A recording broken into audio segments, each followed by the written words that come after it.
అవును. పాత వాళ్ళందరికీ ఆ సొంత ఇల్లు అన్నది చాలా ప్రాణంతో సమానం.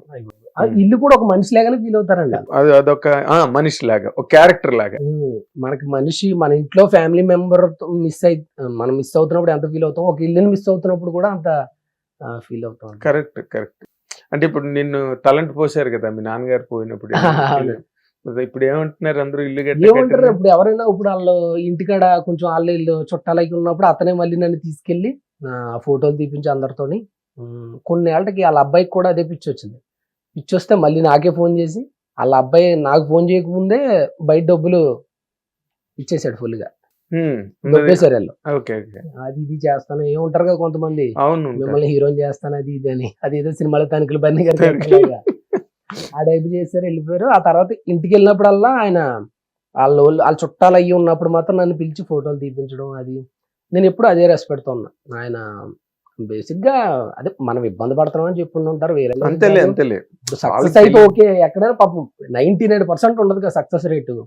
ఎక్కడ ఎవరో ఒకళ్ళు అవుతారు, ఎందుకు ఇబ్బంది పడతాడని చెప్పుకుంటూ ఉండొచ్చు. ఒప్పుగా అంటే మినిమం ఏదైనా ఉద్యోగం చేసుకుంటే మినిమం గ్యారెంటీ ఉంటుంది, ఎల్ఐసరికి ఇంత వస్తుంది, దాని ప్రకారం బతకచ్చు పొజిషన్ ఇది కరెక్ట్ అన్నది. కానీ నీ గ్రహాలు, నీ తలరాత, మరి నువ్వు ఇంత పాపులర్ యాక్టర్ అయిపోయి 4 సెంట్లు కొని అక్కడ ఇల్లు కట్టి 24 రోజులు అలాగే ఉన్నానండి. అనుకుంటే మొత్తం చాలా డిప్రెషన్ లోకి వెళ్ళిపోయాను. ఇంకా తర్వాత మళ్ళీ వచ్చి ఎవరు ఎంత చెప్పినా మళ్ళీ వచ్చి ట్రై చేశాను అంతే. రంగస్థలంలోకి ఎలా కనెక్ట్ అయ్యావు?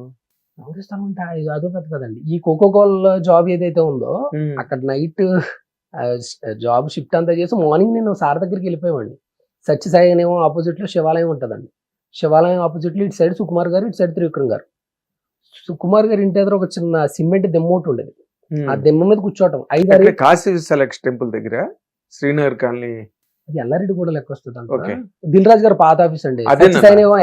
ఎగ్జాక్ట్లీ కాశీ విశాలాక్షి టెంపుల్ అది శివాలయం అండి. అవును, అక్కడ ఇంకా టిఫిన్ కూడా లేదు. అక్కడికి వెళ్తే ఈ ఆయన కుట్టుడాకులు అవి ఉంటాయి కదండి, కుట్టుడాకులో ఇంత ప్రసాదం పెడితే అది అతను నన్ను చూసి వాడు పెద్ద ఆయన, ఇప్పుడు కూడా ఉంటారు ఆయన వైట్ గా.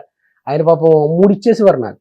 ఆ బ్యాక్ సైడ్ మినరల్ వాటర్ ఉండేది, అది తాగటం, వెనకాల 4-5 రూపాయల ఫోటోలు అండి. అక్కడ ఇక్కడ మన ఇందిరానగర్ గడ్డ మీద ఉండేది, అది ఏదో స్టూడియో. అక్కడ ఒక 4-5 రూపాయలు, ఒక 40 రూపాయలు ఉంటే 4 ఫోటోలు 10 ఫోటోలు తీసుకోవటం, బ్యాక్ పాకెట్లో పెట్టుకోవటం, అక్కడ వాటర్ తాగటం, తినేయటం, మళ్ళీ ట్రై చేయటం మధ్యాహ్నం దాకా. ఇంకంతే. మధ్యాహ్నం అయితే అక్కడే ఒక 10 రూపీస్ రైస్, 5 రూపీస్ కర్రీ ఇచ్చేవారు అక్కడ. కర్రీ అయితే మళ్ళీ ఇబ్బంది అవుతుందని చెప్పి మా ఫ్రెండ్ నేను ఉండేవాళ్ళం, ఆకుల రాము అని ఇంకొక అబ్బాయి. సాంబార్ తీసుకునే వాళ్ళు అనమాట. సాంబార్ అయితే రైస్ ఇద్దరు షేర్ చేసుకోవచ్చు, సాంబార్ కొంచెం ఎక్కువ వస్తుంది కదా, కలా సెట్ చేసి ఇంకా ట్రై చేయటమే. మాక్సిమం సొంతంగా ఎప్పుడు ఖర్చు పెట్టుకోవాలనిపించింది కదా. ఎప్పుడైనా 1000-2000 వస్తే ఫస్ట్ మా అమ్మకు పంపాలన్న ఇంటెన్షన్ మీదే ఉండేది నాకు. గ్రేట్, అందుకే సక్సెస్ అయ్యాను, అందుకే నీకు అంత మంచి గుర్తింపు వచ్చింది.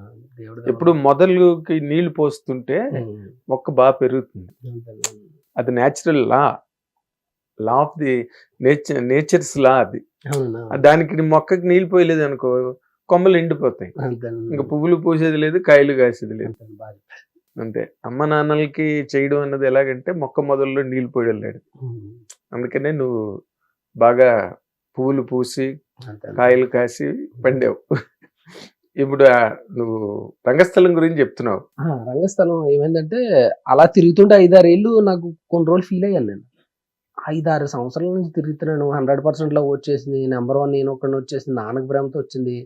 ఈయన వచ్చి ఈయన అసలు నన్ను ఎక్కడ పెట్టట్లేదు ఏంటి, కుమారుడు వచ్చింది ఫీల్ అయిపోయి ఇంక నేను లోపల కొంచెం సార్ ఏంటి ఇలా చేస్తున్నారని ఫీల్ అయిపోయాను. నేను ఫుల్గా ఫీల్ అయిపోతే సడన్ గా కాల్ వచ్చింది.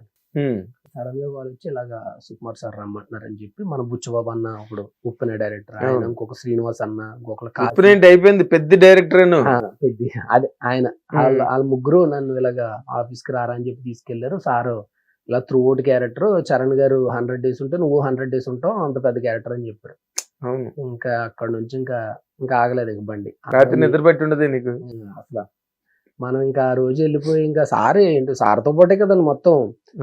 ఫస్ట్ కూడా ఆయన ఏం చేశారంటే, సుకుమార్ సార్ మన సమంత గారికి, రామ్ చరణ్ గారికి పరిచయం చేసి, నాది కొంచెం పొల్యూట్ అయింది స్లాంగ్, వీడు ఎలా మాట్లాడుతున్నాడు యాజ్ ఇట్ ఈజ్ ఇమిటేట్ చేయండి మీరు అని చెప్పి అంటుంటే, సమంత గారు పిలిచేవారు, చరణ్ గారు పిలిచేవారు, ఇద్దరు ఒకేసారి పిలిచేవారు. ఏదైనా డైలాగ్ ఉంటాం, ఓ అమ్మ అనుకున్నాను నేను. ఆ మాడ్యులేషన్ కి ఫస్ట్ స్లాంగ్ చాలా ఇది అనిపించింది. ఇంక మొత్తం అక్కడ నుంచి ఎక్కడ ఆగలేదు. ఫస్ట్ లో కొంచెం ఇబ్బంది పడినప్పుడు కూడా పాపం చరణ్ గారు భుజం మీద చేసి ఏం టెన్షన్ పడకు 8 రేగులు పట్టేసి ఫస్ట్ రోజు కాంబినేషన్ అవ్వలేదు మన వల్ల, ఇంక తీసేస్తారేమో అనుకున్నాను నేను. పాపం ఆయన అలా భుజం మీద చేసి తీసిపోయాడు పక్కకి, నువ్వేం టెన్షన్ పడకు బాగా చేస్తున్నావు అదేం పెట్టుకోకు అది ఇది అని చెప్పి వచ్చి ఓకే ఆయనే పాపం చాలా ఇది చేశారు. వచ్చిన ఫ్రెండ్స్ ని కూడా పరిచయం చేస్తూ ఉండేవారు పాపం ఆయన. ఎవరైనా ఫ్రెండ్స్ వచ్చారనుకో ఒక ఫ్రెండ్ లాగానే పరిచయం చేసేవారు నన్ను. ఈడేదో చిన్న ఆర్టిస్ట్ ఈడేదో చేస్తున్నాడు అన్నట్టు ఎప్పుడు చూడలే.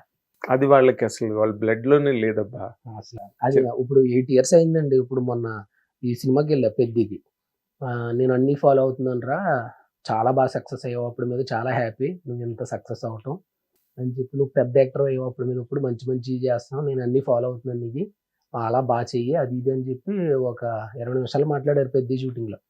నేను ఏమనుకున్నా 8 ఏళ్ళు అయిపోయింది కదా మనం ఏం గుర్తుంటాం, సార్ బోల్ మనతో చేస్తారనుకున్నాం కానీ అసలు మధ్యలో ఎక్కడ పెద్ద కలిసింది ఏమి లేదండి. ఎక్కడో ఒకసారి గేమ్ చేంజర్ కదా ఇది మన SYG సంబరాలు 8 గట్టు ప్రీ రిలీజ్ లో చూసాను అంతే. ఇంక మధ్యలో ఎక్కడ కల్లా రంగస్థలం నుంచి పెద్ద దాకా అది అన్నపూర్ణ ఏకర్స్ లో జరిగినప్పుడు వచ్చినట్టు జస్ట్ వెళ్ళి ఆ రోజే కలిసాను నేను కరెక్ట్ అంతే అండి. పాపం అలా